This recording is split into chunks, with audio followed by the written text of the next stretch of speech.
धार्मिक उन्माद समझने वाली बात है। क्या चीज है धार्मिक उन्माद? मोहन भागवत और हमारे देश के प्रधानमंत्री मीडिया के नेशनल, जिसको हम गोदी मीडिया भी कहते हैं और नेशनल मीडिया भी कहते हैं, उसके सामने खुद से प्रमाण कहते हैं कि हम हिंदू को धर्म नहीं मानते, हिंदू कोई धर्म नहीं है। बात समझिए, कहते हैं, वो कह रहे हैं कि हिंदू धर्म नहीं है, संस्कृति है। एक नहीं कई बार बड़े बड़े मंचों पे नेशनल मीडिया के ऊपर उन्होंने बयान दिया है। और फिर दूसरी जगह पे बयान देते हैं कि देश दुनिया भर के हिंदुओं को एक हो जाना चाहिए। हमें हमारे धर्म से मतलब है, औरों को औरों के धर्म से मतलब होगा। लेकिन ये धर्म के नाम पे जो ध्रुवीकरण होता है, एक्चुअली धर्म क्या है? धर्म इक्वालिटी का नाम है, जो कि क्रिश्चियनिटी में है, मुसलमानों में है, सिखों में है, बुद्धिस्ट में है, ईसाइयों में है, लिंगायत में है। लेकिन हिंदू धर्म में दर्जेदारी है, लोअर वर्ग, उससे ऊपर, उससे ऊपर, उससे ऊपर। तो जो धार्मिक उन्माद में जो चालाकी करता है, जो लोगों को धार्मिक उन्माद बढ़ाता है, वो किस ढंग से कर पाता है? उनको अपने ही लोगों में जो दर्जेदारी जो उन्होंने दिया हुआ है, जिसको डॉक्टर बाबा साहेब अंबेडकर जी ने संविधान लिखते समय बहुत बड़े तरीके से SC ST OBC का नाम दिया और उनको एक ही झटके में उन्होंने धार्मिक उन्माद और धार्मिक व्यवस्था से अलग कर दिया संविधान के अनुसार में। लेकिन धार्मिक उन्माद बढ़ाने के लिए और इस व्यवस्था पर कब्जा करने के लिए ये लोग क्या कहते हैं? बड़ा फेमस कोट है, लॉकडाउन हमारे लिए एक मौका है। किसका कोट है ये? मोहन भागवत का। क्या है? मौका है। दुनिया भर के लिए यह बीमारी बताई जा रही है, लेकिन इनके लिए मौका है। मौके का फायदा वो कैसे उठाए? उन्होंने कैसे उठाया? बोले जी, प्रधानमंत्री मोदी ने 18 घंटे संसद में काम किया, ऑफिस में बैठ के काम किया है। काम क्या किया है?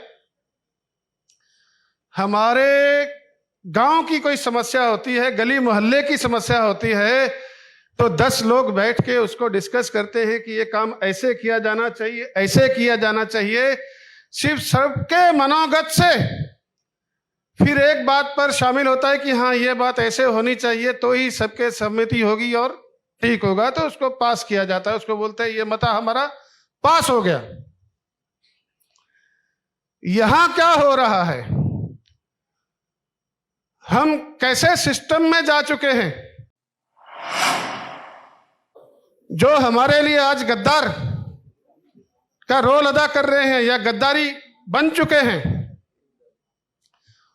उन्होंने अपनी तुलना एक बार की, तो मुझे उस तुलना से कोई हर्जा नहीं हो। बोले गांधी जी कहते थे करो या मरो। क्या कहते थे? करो या मरो। लेकिन हम लोग करेंगे, मरेंगे नहीं, हम लोग यहां नाजायज मारेंगे नहीं, ऐसी बात उन्होंने कही थी, मातंग साहब ने। लेकिन हमारे गुरु गोविंद सिंह जी हैं, उन्होंने हमको करना और मरने से मना नहीं किया, लेकिन उन्होंने किया देह शिवा बर मोह है, शुभ कर्मन ते कबहू न टरूं, न टरूं, शुभ कर्मन से कभी न टरूं, न टरूं और जब जाहे लरूं। भाई शुभ कर्मन से कभी डरना नहीं, और जब जाके लड़ना है निश्चय करे अपनी जीत करो, निश्चय करके। आज हम संविधान को मान रहे हैं, तो मोदी जी ने संविधान में क्या किया? 18 घंटे बैठ करके एक किसान मोर्चा, तो चलो एक मुद्दा सफल हुआ हल्का सा, कि वो बोले हमने एक पांव पीछे लिया है, उस बिल को रद्द करके हमने एक पांव पीछे लिया है। लेकिन 18 घंटे में, या उससे पहले हमारे साथ क्या हो रहा था? पहले कुछ लोग हमारे टाडा में बंद थे, तो उनको ये प्रूव करना पड़ा। वो कहते हैं तुमको टाडा लगाया तुम्हारे ऊपर में, तो तुम प्रूफ करो कि तुम निर्दोष हो। अभी वैसे ही उसी तर्ज में वो आगे आगे कानून बदलते गए, सीए, एनआरसी, कि तुम प्रूफ करो कि तुम इस देश के वासी हो। सही बोल रहा हूं, गलत बोल रहा हूं? अब लैंड बिल एक्ट ले आए, तुम प्रूफ करो कि ये जमीन तुम्हारी है। सब तुम प्रूफ करो। हमारे माँ बाप पढ़े लिखे थे, या पहले के हिसाब से पढ़े लिखे थे, हमारे कुछ सर्टिफिकेट संभाल पाए, कुछ नहीं संभाल पाए, जैसे जैसे हमको पता चला। और हमारे से ज्यादा आबादी इस देश में ऐसे लोगों की है जो उन्होंने पढ़ा है, या जो कुछ भी उन्होंने अर्जित किया है, वो अपना वो सफलता का प्रमाण पत्र भी संभाल के नहीं रख सकते। उनको एक भरोसा है कि हमारे काम नहीं आने वाला। अगर मैं कहूंगा कि हिंदू कोई धर्म नहीं है, मुझे सुबह उठा के जेल में डाल देंगे। लेकिन मोहन भागवत और प्राइम मिनिस्टर हमारे कहते हैं कि यह संस्कृति है। अगर यह सिर्फ संस्कृति है, तो इस नाम से फिर धार्मिक उन्माद कैसे बढ़ रहा है?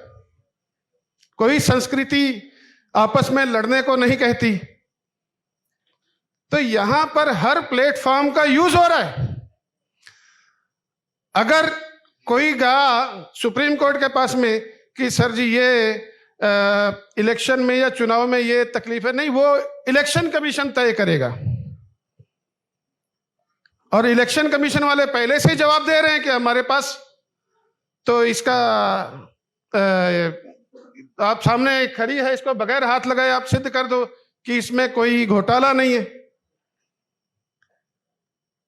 हम लोग हिंदू धर्म को धर्म नहीं कहे तो हमको जेल में डालेंगे, लेकिन वो इसको धर्म नहीं संस्कृति कहते हैं। और बाद में वो बाहर के मीडिया में देते हैं कि दुनिया भर के हिंदुओं को एक होने की जरूरत है। और हम लोग भी ओबीसी, एससी, एसटी के हम लोग काफी साल से संघर्ष कर रहे हैं। लोगों को भी पता नहीं क्या बात है, या लगातार संपर्क की कमी हो जाती है कि वो एक सच्चाई को समझने के बजाय हर व्यक्ति एक जैसा है, हर एक में खून एक जैसा है, हर एक का पैदा होने का तरीका एक है।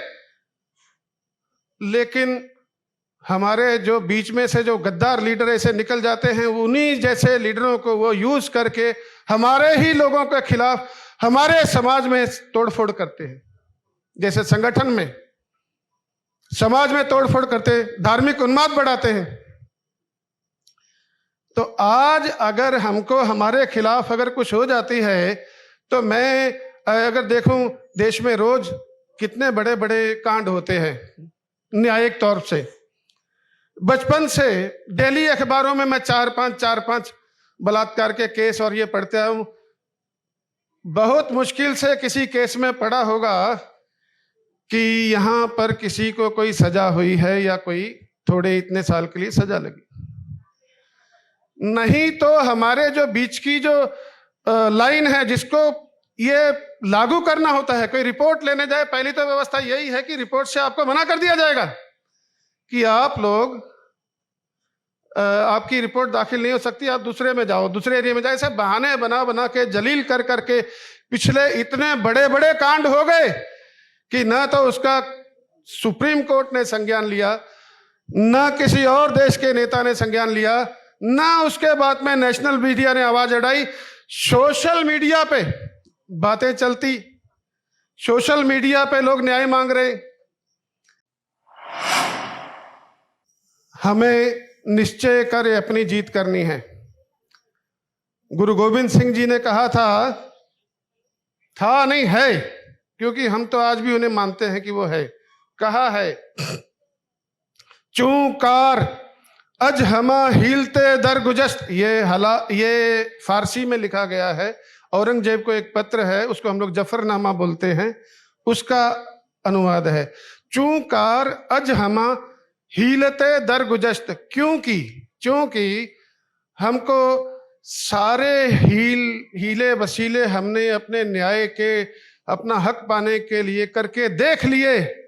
दर गुजस्त, गुजर गए, ये इन रस्तों से गुजर गए हम। हलाल अस्त बुर्दन, हलाल का मतलब तो आप समझते ही हो, नॉन वेज खाने वाले या जो भी, इनको काट। हलाल अस्त बुर्दन, ऐसे बुर्जन, ऐसे बुरे लोगों को बशमशीर दस्त, तलवार हाथ में लेकर के इनको खत्म करो, न्याय, अपना हक हासिल करो। संविधान, जिस संविधान के लिए हम लोग रोज लड़ रहे हैं, संविधान बचाओ, संविधान बचाओ, संविधान बचाओ। अरे 18 घंटा ड्यूटी करके लॉकडाउन में, ये एक हॉल है समझो, हमारा संसद भवन मान लो इसको, पीछे किसी और बिल्डिंग, तीसरे बिल्डिंग से कोई मौका आएगा और सीधा हमारे सामने, हाँ जी ये प्रस्ताव आया है, इसको पास करना जी, हो गया जी पास, चलो जी। आप में चर्चा हुई, किसी को मालूम नहीं क्या चर्चा हुई क्या नहीं हुई, नेशनल मीडिया ने कुछ नहीं। आजकल ऐसे कानून बन रहे, ऐसे कानून बनने के बाद में उसको चलाने वाले लोग भी वैसे ही हमारे ऊपर कर दिए गए। जैसे थानेदार हमारी अर्जी लेगा नहीं, और अर्जी लेगा तो उसके ऊपर कार्रवाई होगी नहीं, जज के पास जाएगा तो डिले करेगा, तुम साबित करो कि तुम्हारे ऊपर टाडा क्यों लगाया गया है। तो तुम्हारा, उनका काम, हमारा काम इतना ही है।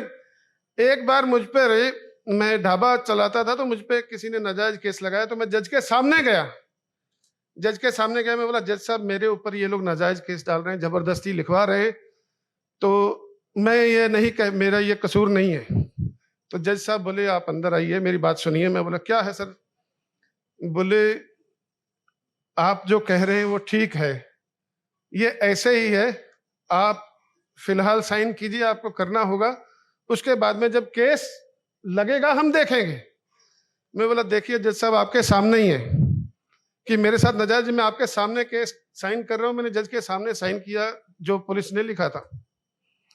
उसके बाद में 5-6 महीने के बाद में उस जज को याद रहा, उन्होंने मुझे बुलाया बार बार। वो केस था शराब के बारे में, केस था छोटा सा, कि कोई लेकर आया था और ढाबे पे पी रहा था तो पकड़ा गया ऐसे करके, तो वो हमारे ऊपर डाल दिया कि तुमने बेचा है। वो 6 महीने के बाद में उस केस को लेते ही उन्होंने पुलिस वाले के मुंह पे इसे फाड़ के फेंक दिया, क्या लेकर आए तुम, क्योंकि उसमें झूठ ही लिखा गया था, वो साबित तो होना नहीं था। लेकिन ऐसा एक जज अगर करता है तो पूरी दुनिया में हमारे कितने हैं वो ऐसे नहीं करते ना सभी। हमारा टाइम तो देख के वो देख रहे हैं कि अनजाना हो रहा है, लेकिन हमारे हक तो जा रहे हैं। अब अगर सुप्रीम कोर्ट के पास में जाएं तो वो टेक्निकली कुछ ना कुछ बीच में अटक्का रख लेती है कि इलेक्शन कमीशन इस बात का निर्णय करेगा। इलेक्शन कमीशन के पास में निर्णय जाता है तो वो बोलता है कि कुछ रैंडमली चूज होएगी वोटें जहां पे तुमने डाली है। तो ऐसे करके हम भागे भागे फिर रहे हैं। एक कहावत हमने सुनी थी बहुत पहले पुरानी, जिसकी लाठी उसकी भैंस।